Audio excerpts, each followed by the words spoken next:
The time has finally come. The Covert 408 visa will be closing as of February 2024.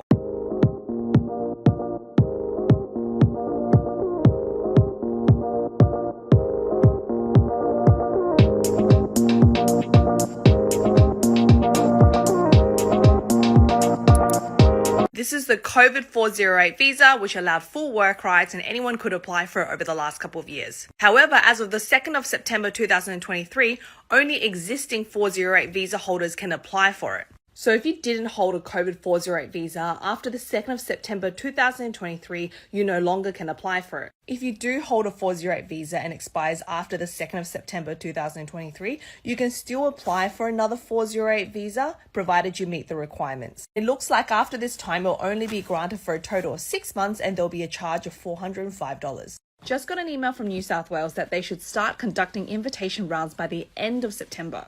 As expected, they have mentioned that it's going to be highly competitive.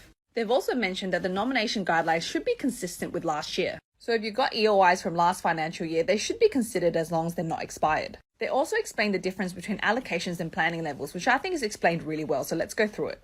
So the migration planning levels, which was announced earlier this financial year, is actually in relation to the number of visa grants.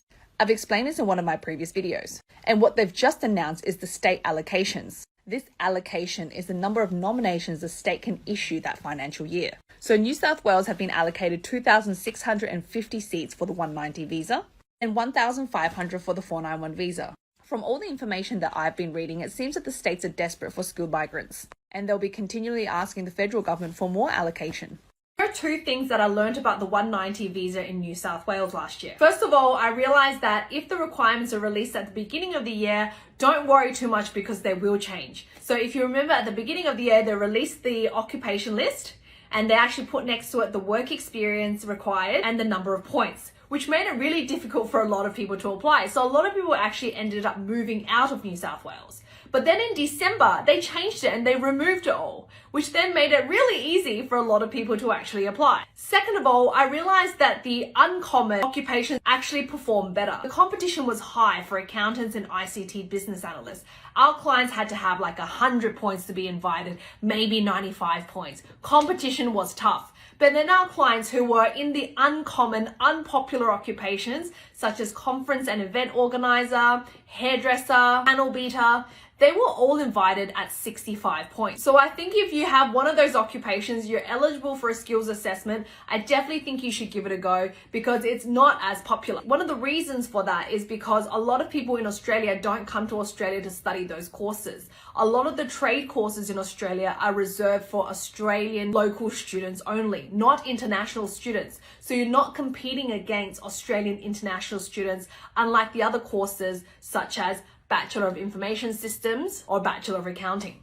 States have released the allocation, but I do think they're going to increase more seats towards the end of the financial year. The numbers are just not going to stack up, but I do think it's time to consider other visa options as well. You see, there's no doubt that there is a severe skill shortage here in Australia, and Australian employers need their skilled workers. And don't forget, there's over 36,000 seats allocated for employer-sponsored visas, so that is for the 186. Have a chat to your employer about employer sponsorship. You'll be really surprised. We have a lot of employers who sponsor these visa applicants. Now remember, to be eligible for the 482 visa, you need to have an eligible occupation, 2 years of full-time work experience, and an eligible sponsor. For the employer-sponsored 186 direct entry visa, you need to have an eligible sponsor, an eligible occupation, a full skills assessment, and 3 years of full-time work experience before you apply. One of the main things that employers do tell us is, yes, there's fees associated with this, and it does cost a bit of money, but to be honest, it costs more to replace a good worker. So have a chat to your employer and speak to them about the employer-sponsored visa program.